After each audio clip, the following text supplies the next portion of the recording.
At the country lodge where Poirot and Hastings are staying tonight, a romantic, humorous, and card-playing weekend quickly devolves into something more sinister. The game is infused with pride and jealousy, and soon, life itself is at risk. We wrote this unique mystery and game of hearts as a tribute to Agatha Christie and her iconic detective, Hercule Poirot.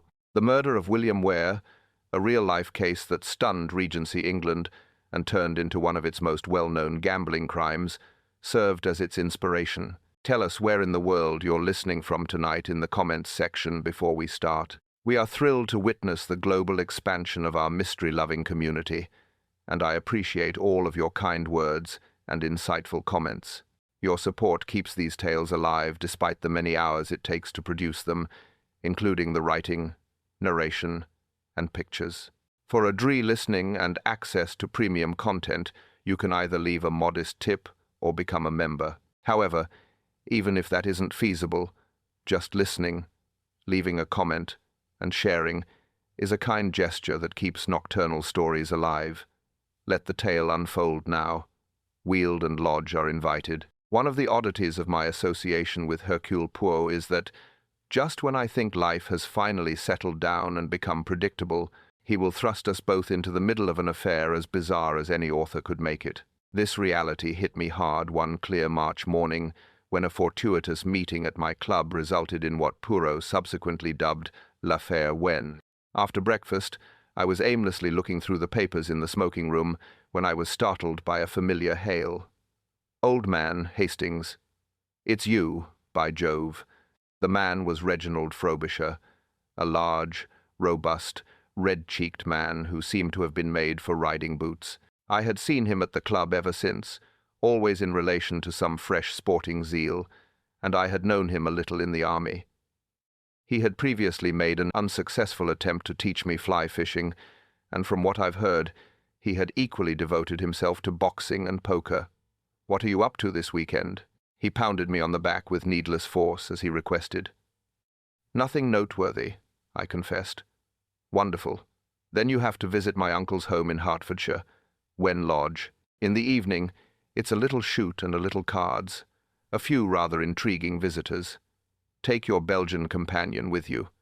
"Hey, isn't that Hercule Poirot?" He was well heard. "It would be a lot of fun to take him out." I chuckled. "Reggie, I'm not sure if Poirot's line includes country weekends. He is not a hunter." "Rubbish. Inform him that there is as much central heating as he could want, as well as electric light and hot water. We'll provide him with comfort. Come just. We want the house to be full." He then hurried away, leaving me half curious and half amused. I told Poirot about it that night at Whitehaven Mansions. The room had excellent electric light, so he was working on a project of his, trimming the wick of a candle. "Monsieur Hastings," he continued, looking at me through his impressive beard, "you appear to be hiding something. Admit it." I explained the invitation from Frobisher. With his head slightly tilted to one side like a bird weighing a crumb, Poirot listened uninterrupted. "Poker. Hastings, it's always the poker that I disapprove of." He spun his mustache tips around. "It is a game of luck rather than logic. Additionally, she has the charm of a woman but lacks credibility. Oh, Poirot, hurry up. It will be a fun sport, and spending a weekend in the country could be beneficial." His eyebrows shot up to the ceiling.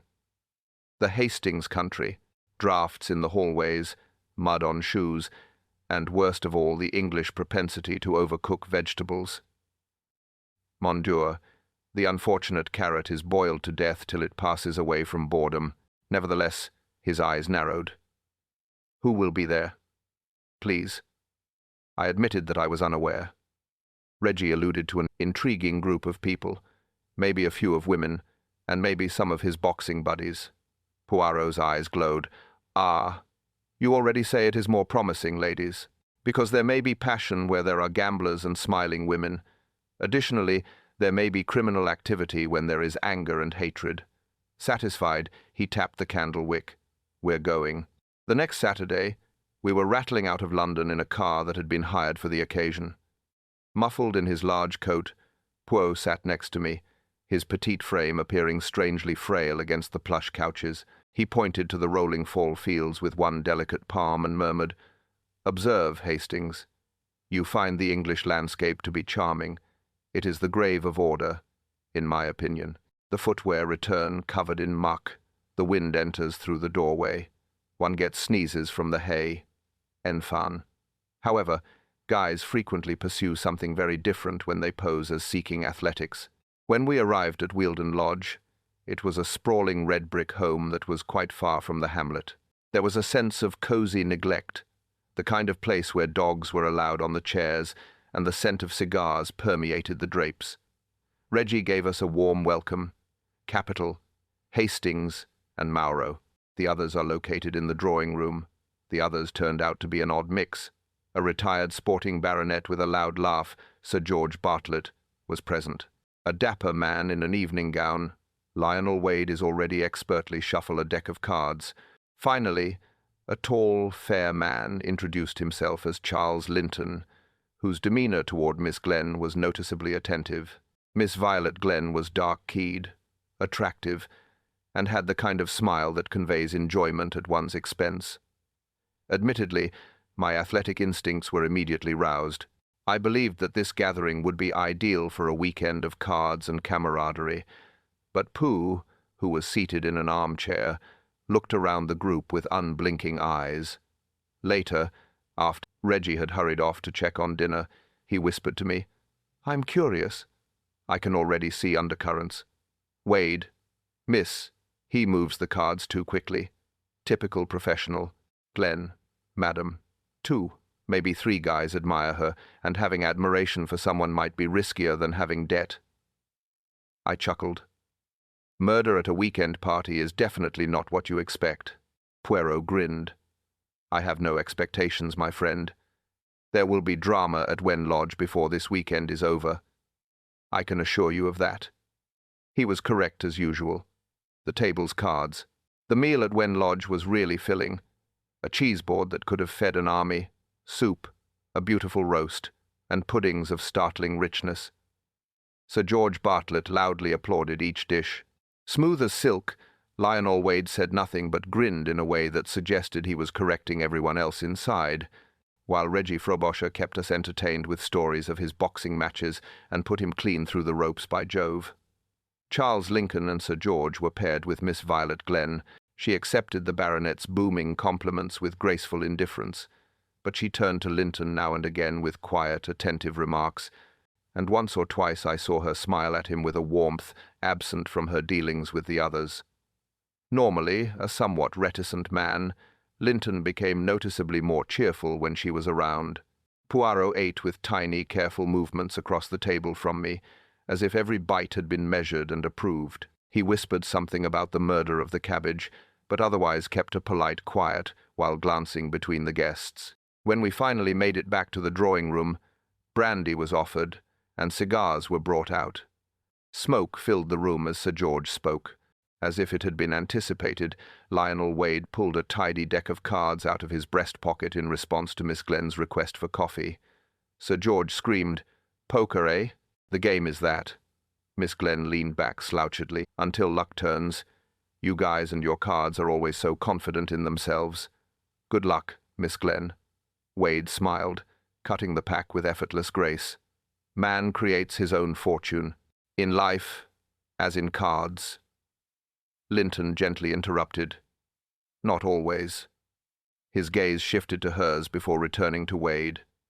"Before anyone sits down, the game is occasionally stacked. Do I see evidence of an accusation?"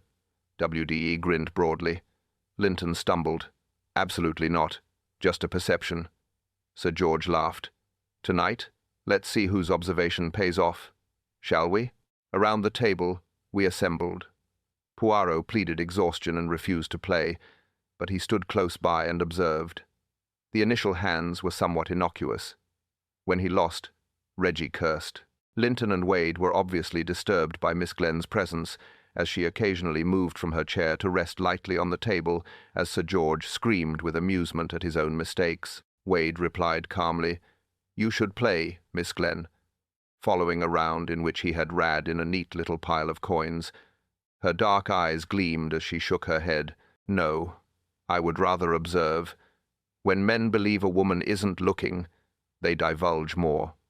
What do you observe, too? Wade inquired. You play as if you're sure you're going to win, she said. Additionally, Mr. Linton acts as if he's terrified of failing. A ripple of laughter went through it. Linton remained silent while colouring. Poirot leaned in my direction. You see, Mademoiselle Hastings, she makes fun of both men's pride. It's intentional. Intentional? I muttered. She's just kidding.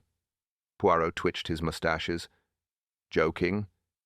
Yes, but precisely. It resembles fencing. A small cut here, another small cut there. Deep wounds can result from such things. The play became increasingly somber. With a professional demeanour, Wade never took his eyes off the others. Despite losing steadily, Sir George blustered in a friendly manner. Every time Reggie won a pot, he became ecstatic and would slap the table and shout. Linton, on the other hand, became paler and more reserved until the moment that would determine the evening finally arrived. Between Wade and Linton, the odds increased significantly. Reggie had also been folded by Sir George. Linton pushed his coins forward with a shaking hand. He gave Miss Glenn a quick glance. She gave him the smallest nod and looked him in the eyes. His words were, "I'll see you." The cards fell. WDE had a powerful hand. Linton's was even more powerful. A little stillness fell. Sir George then gave him a thigh slap. "Well done, boy. Take him to task." Then Reggie whooped. WDE's eyes narrowed just a little, but his face barely altered. "Well done," he remarked quietly. "An audacious wager. It can end up costing you more than you anticipate." Although the remarks were kind enough, there was no denying the sharpness below them. I made a remark to Poirot after the rest had gone to bed. "Linton has a fair amount of luck, don't you think?" Took down Wade in a tidy manner. "Good luck." Poirot gave a headshake. "None o' me. It took bravery, and shillings don't call for bravery. He took a chance, because to Mademoiselle Glenn's gaze. The real stake at the table tonight was that." I chuckled. "Poirot, you're making romance out of everything." "Romance." His eyes glowed. "Maybe. However, there is always risk when men wager for a woman's smile in Hastings. Make a note of me. Only the first deal of the game has been shown to us. The last card will be dealt before the weekend is out, and it might not be enjoyable." Even though I was somewhat amused by his dramatization when I walked up to bed, I still felt uneasy because it seemed like Wade's cigar smoke was still there, bitter and menacing. The lane of death. At Wealdon Lodge, the morning broke with a grey sky and a light mist hanging on the edge. I arrived early because I have trouble sleeping in strange beds due to years of military service. The fragrance of damp tweed and polish filled the large hall. The breakfast table was being laid by a drowsy maid. Before the clock struck 8, Sir George emerged in tweeds of astounding check, clamouring for kippers. With great excitement for a morning shot, Reggie trailed behind in breeches and gaiters. Later, Lionel Wade arrived, looking as sharp as ever, as if a valet had arranged his tie, which is possible. Poirot entered the room last, moving carefully as if he didn't trust the carpet. Reggie scowled as we were just starting our lunch. "Where's Linton? He was supposed to come along for the photo session." "Overslept," snorted Sir George. "These young people lack endurance." However, Miss Glenn came in at that precise moment, her black eyes slightly disturbed. I went to knock on his door. No response. WDE gave a small smile. Maybe the excitement from last night was too much for him. Poirot gave it a quick glance. "Sure, excitement." With a flawless response, Wade said, "My lucky hand. Not everyone defeats me with such audacity. Maybe he's napping off his victory." Mr. Linton's bed had not been used for sleeping, according to the maid. That created a commotion. "Well," Reggie responded, "dash it. He couldn't have gone very far. We should take a look around before we leave." We decided to conduct a search. Miss Glenn moved quickly and anxiously behind Sir George, who led the way with a loud determination. With his eyes fixed on the ground, Poirot, who was muffled by his heavy coat, strolled beside me. We may have travelled half a mile along a winding lane lined with dripping hawthorn when we encountered a terrifying scene. Beneath the fair, Charles Linton was slumped against the bank, his face chalk-white and his coat filthy. His waistcoat had a dark stain on it, and one arm was twisted strangely. Miss Glenn turned her face away and let out a small whimper. Poirot was faster, but Sir George mumbled, "Good God," and bowed awkwardly. He examined without touching the body while kneeling next to it with careful fingertips. "Dead?" I inquired. Poirot raised his head. "Yes. Quite dead. Hastings, don't bring anyone closer. Let's protect what's left," cried Reggie. "Murder, then, you wretched guy. Who was capable of doing this?" Like smoke from fireworks, the query lingered in the haze. There was a kind of startled hush as we carried the body back inside the house. Although it would take some time for the police to come, a gardener was sent to call for them. The visitors, meantime, were assembled in the drawing-room, their voices low and their features sketched. Poirot remained motionless as he looked at them. Then he whispered softly, one by one. "You entered the lane first, Sir George. Before we discovered him, did you notice anything odd?" "Nothing. Just a rook taking flight. I just found it strange that he should be resting there. The poor devil. Reggie." Reggie gave a headshake. All of us were together. "It is impossible that he fell. His appearance. It wasn't a coincidence. Glenn, Miss." She shuddered. "It's unbelievable. Only last night was he still alive and laughing. Why would anyone?" Her voice cracked. Poirot kept staring at her. "Yes, mademoiselle. Why?" Then, "Monsieur," to Wade. W.D. had a sombre yet oddly composed countenance. "It's a tragedy. However, the answer is clear to me. Last night, he won money playing cards. A man with winnings in his pocket. A dark hour, a country lane, and straightforward robbery." "Ah," Poirot replied quietly. "Do you believe that? Robbery?" "Indeed. What else?" Poirot's gaze sparkled. "A lot of things. Miss, a lot of other stuff." Silence fell. Sir George's cheeks ballooned. Reggie appeared perplexed. Miss Glenn firmly gripped her hands in her lap. Poirot started to pace the carpet in tidy little steps. "We left for a sporting day this morning, Hastings, but instead of seeing birds in the air, we discovered a man's body. After all, what is sport? A competition. Additionally, there was a competition at this very table last night. While one man was humiliated, another won. What about the prize? Was it cash? Or was there something even riskier involved?" He glanced first at Wade, who met his stare with ease, and then at Miss Glenn, whose eyes flared with abrupt defiance. At last, Sir George's reddish face turned redder. "Mon Dieu," murmured Poirot quietly. "This is not a matter of winning and losing a few pennies. There is a lot more here." We all sensed that the room was colder than the foggy lane outside, even though the fire was crackling and the brandy was ready on the sideboard. Below the surface, he had decided to ask his questions in the morning room. There was an outstanding fire in the grate, a long, low room with faded hunting prints and a subtle polish odor. With his hands folded, his mustaches shining, and his little frame precise, he positioned himself at a writing desk as if it were a judge's bench. Poirot gestured at me, but I had my notes ready. "Hastings, you write often, but keep the facts in mind. They don't tell the whole tale. Tone, hesitancy, and inconsistency. These are the shadows that conceal the truth. It still makes you happy." I was prepared with my notepad, but I wasn't sure I could capture all the nuances he mentioned. Nevertheless, I decided to try my hardest. The butler entered solemnly, as though he were at a funeral. "Sir, Mr. Linton departed the house just after midnight. He appeared distressed when he was without his coat. Stepped out into the mist. You found it odd?" "Indeed, sir. However, I have no right to comment." Poirot's eyes shone brightly. "However, n'est-ce pas, you did find it odd." The man's head cocked slightly. "Indeed, sir." The Parliament pulled her apron, looking pale and anxious.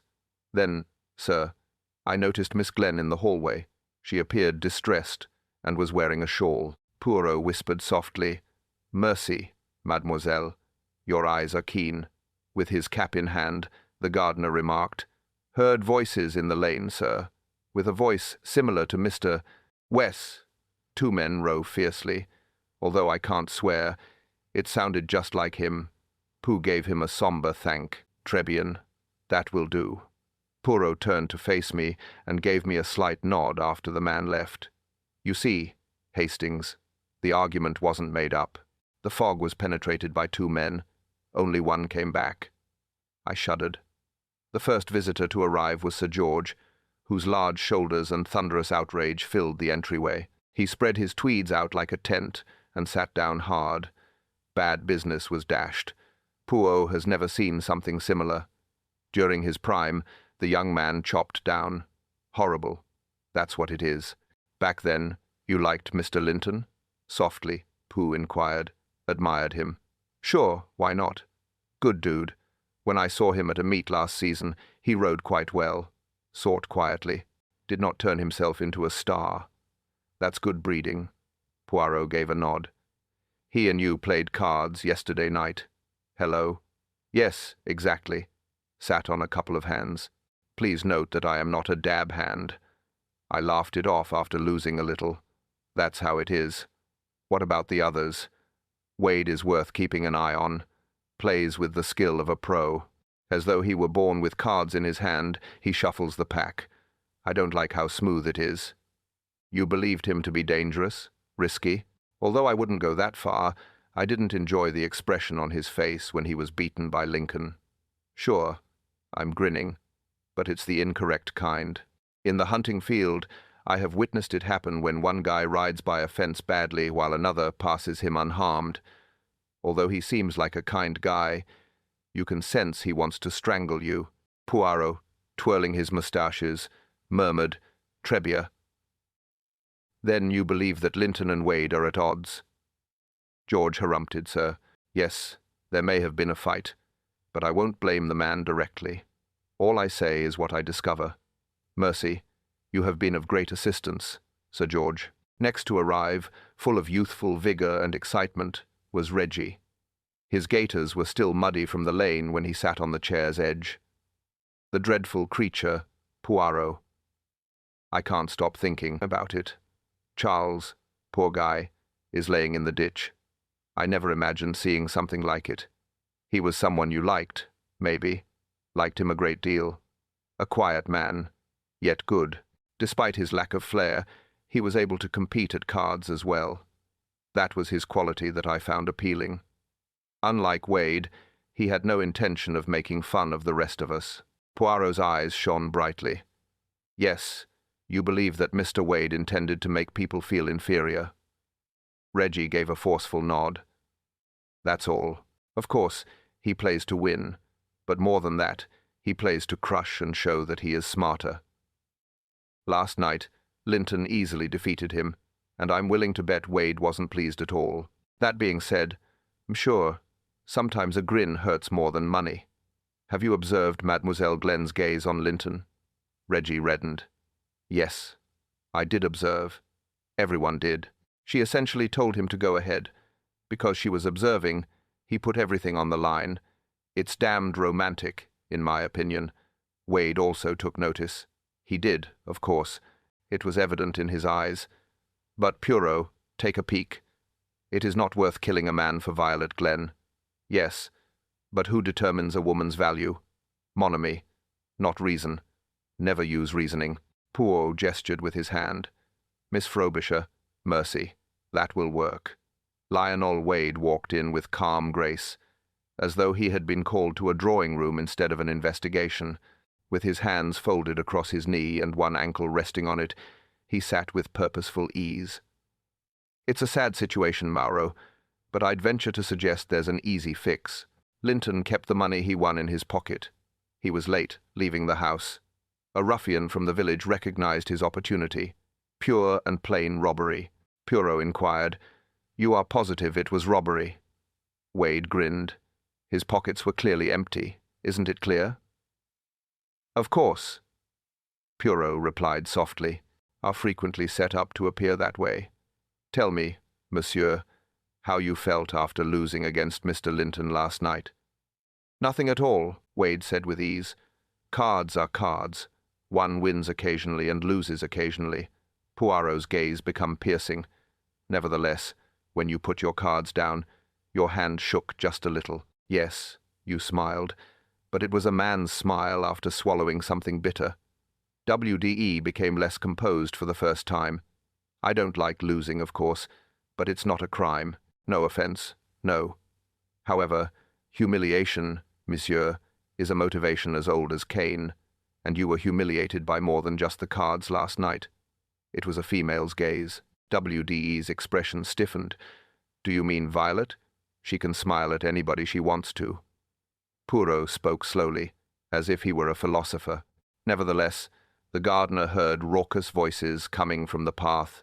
Am sure, one that is similar to yours. Wade's gaze grew strained.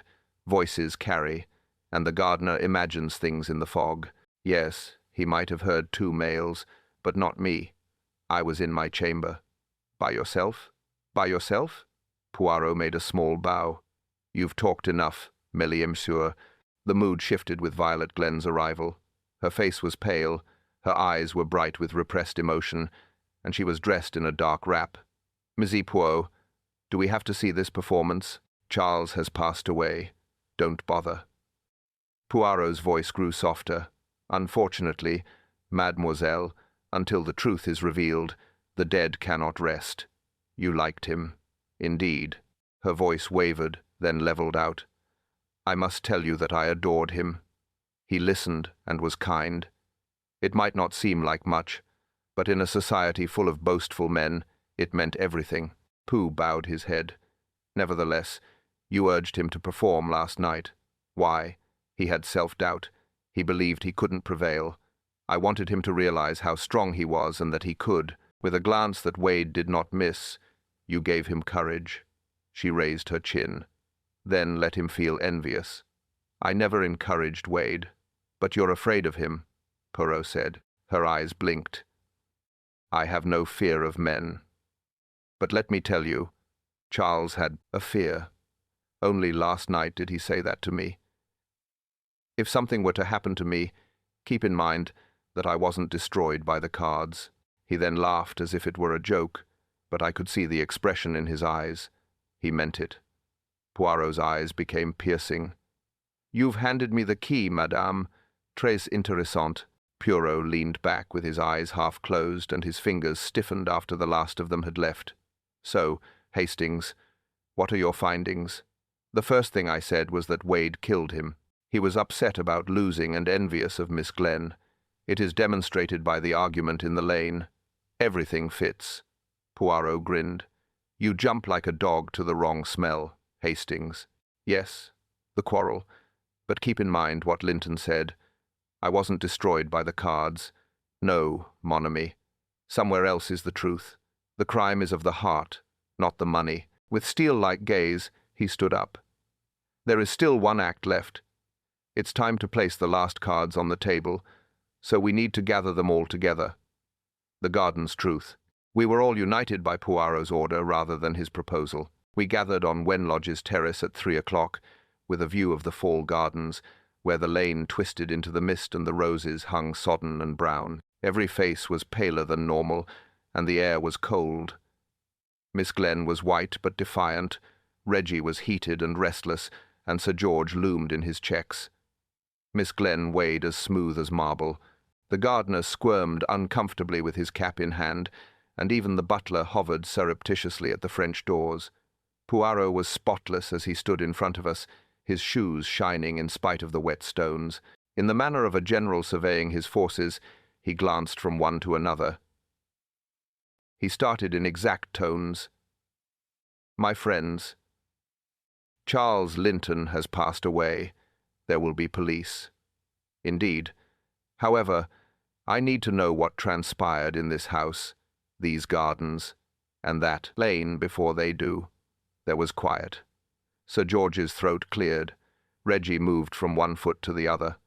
Miss Glenn tightly clutched her hands. Wade was the only one who appeared at ease. We've already heard theories, Poirot went on. When Sir George talks about robbery, Mr. Wade as well.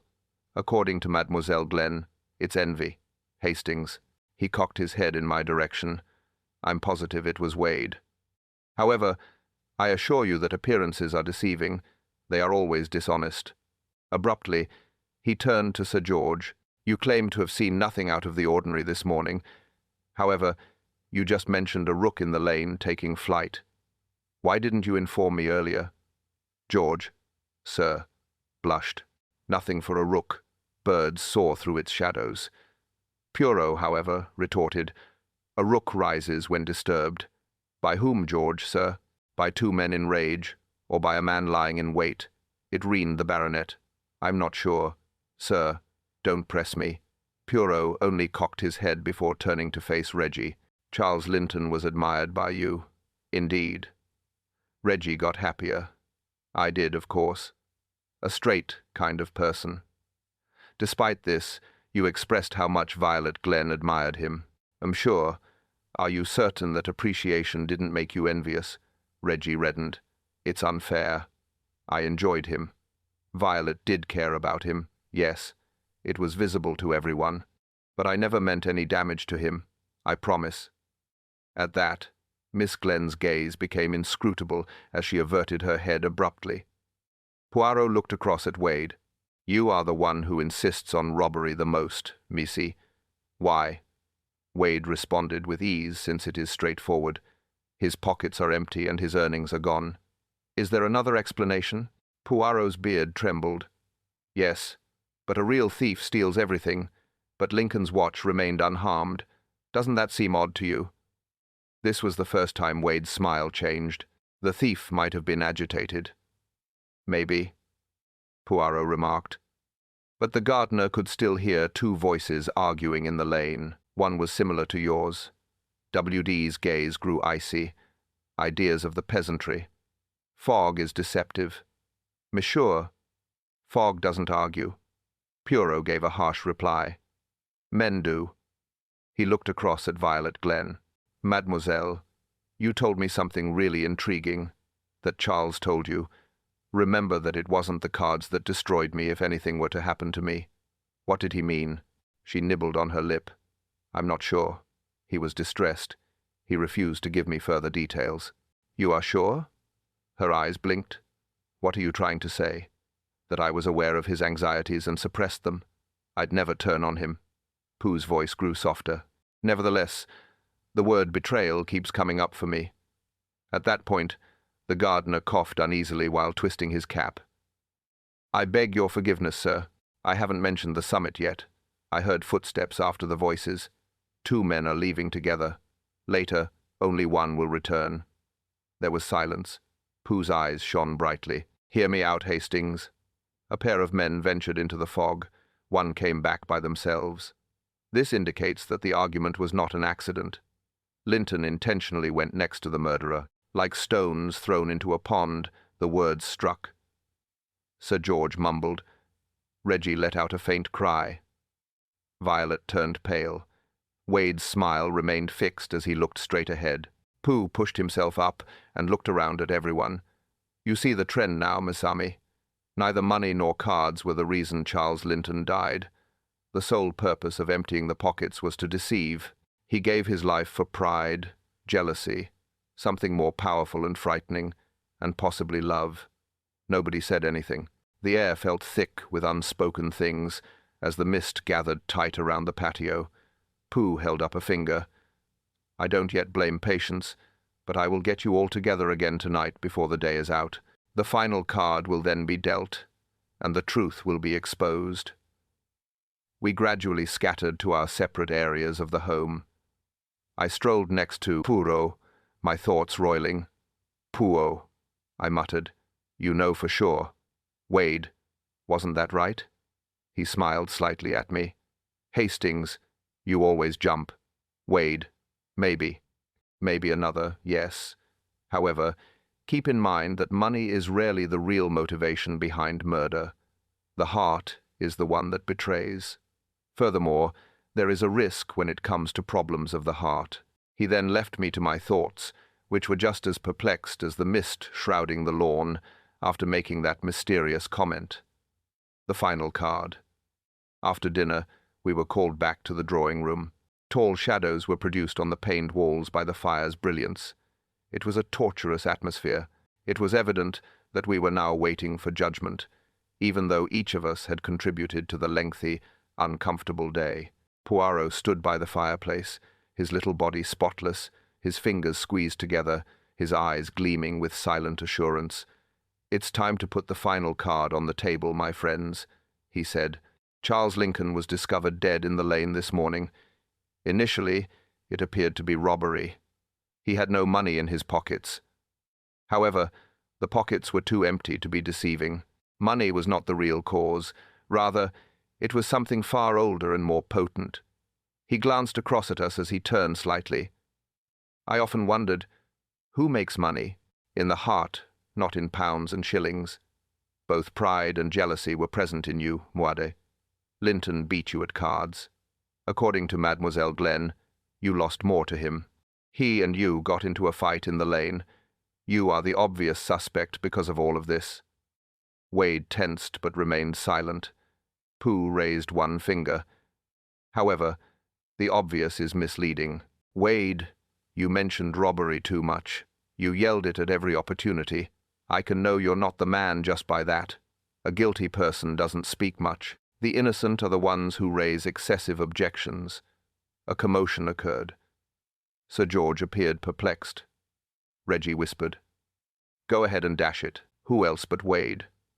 Pooh looked across at Violet Glenn. With her fists gripped tightly and her gaze locked on the carpet, she sat motionless. "Madam," Poirot spoke quietly, "you were the object of Charles Lincoln's affection. That's straightforward. You also have feelings for him. You've acknowledged that. But he had a dread, didn't he? He informed you. If something were to happen to me, keep in mind that I wasn't destroyed by the cards." What was he trying to say? Her mouth quivered. "I'm not sure," she muttered. "But I understand," Pooh replied softly. He meant that love itself, not debt or gambling, was the real threat to him. He was stuck in a heart triangle, wasn't he? Mademoiselle, you, and another person. He watched her expression when he spoke. Reggie suddenly leaped to his feet, his cheeks flushed. "Enough, Poirot. You talked far too much. Don't bother her." A hush fell. Pooh turned to face him, a soft look on his face. "Yes, Massey, it's you." After staring, Reggie put his head back in his hands. Quietly, Poirot spoke. "Charles Linton was slain by jealousy." "It's your jealousy, not WDE's, as everyone assumed. Although you covered it up with warm camaraderie, the truth was underneath. Did you not love Mademoiselle Glenn as well? It was unbearable to watch her smile at Linton." Reggie let out a grunt. "I didn't mean to." Poirot held up a hand. "You entered the lane with him while claiming to be pals. You argued. You were heard by the gardener. Only one of the two men that went down the road came back. You hit with fervor. In order to make it appear like a robbery, you then awkwardly emptied his pockets. However, you overlooked one point. The watch remained unaltered." Reggie raised his head in shock and pallor. "It wasn't something I planned. I promise I didn't. All I intended to do was force him to see and relinquish her. We had trouble." He went down. He covered his face in his hands as I noticed the blood. "God, forgive me." Violet Glenn let out a wail that was part sympathy and half despair. "Reggie, oh, you fool." Poirot's head bowed. "You see, Hastings, the old timeless tale of the rivalry in love served as the motivation rather than cash or cards. Only what the heart already knows may be shown by the little grey cells in such cases." The crackle of the fire was the only sound to break the subsequent silence. Violet Glenn was rattled to her very core, and Sir George appeared grave and unfathomable. Like a broken man, Reggie Frobiana sat. Finally, Poirot smoothed his moustaches and groaned. "The cops will do their thing. However, the game is over for us Mimis. The final card is dealt. Then he moved away from the fire, his little body suddenly exhausted, as if the weight of the passions that lead people to foolishness even affected the mighty Hercule. Conclusion. Go back to Whitehaven. Poirot and I sat down again in our comfortable sitting room at Whitehaven Mansions 2 days later. The bustle of London had replaced the fog of the countryside, and I was personally quite happy to trade the draughts of Wealdon Lodge for the coziness of our lodgings. A pair of patent leather shoes were being polished by Poirot till they gleamed like mirrors. He hummed gently through his nose while working with precise accuracy. "Well, Poirot," I responded, "that was not what I had anticipated at all. Wade was guilty, in my opinion. Everyone was certain that Reggie was the one." Poirot grinned without raising his gaze. "You always chase the loudest bathing hound, Hastings, but occasionally the quiet dog bites. I'm still pondering. I can't help but feel bad for the poor guy. Really, he was a kind man who was just influenced by his emotions." Poirot held out a shining shoe to the light and exclaimed, "Exactly. Men commit crimes because of their hearts, not their heads. It's like the worm in the apple, jealousy. Everything appears to be fair from the outside. It eats inside." I gave an uneasy nod. "Do you believe Miss Glenn genuinely cared about Linton?" Poirot's gaze glowed. Perhaps she was mostly concerned with herself, or maybe it was Monamy. Women are mysterious beings, but I have no doubt that she will forget this fact sooner than she thinks. Satisfied, he laid the shoes down and combed his beard. "Regarding you, Hastings, you ought to be alerted. The cards are risky because of the passions they expose, not because of the money. Whist at the club is a better option, isn't it?" I chuckled. "Poirot, you might be correct, but I can't guarantee that I won't play poker ever again. Then at least keep this in mind, Monet. Similar to love, how you play cards determines your destiny more so than the hand you hold." With his eyes half closed and a little smile on his lips, he leaned back, and as so many times before, I believed that Hercule Poirot could discover philosophy in the fall of a card or the polish of a shoe, and he was always correct somehow. Thus, a game of hearts comes to an end.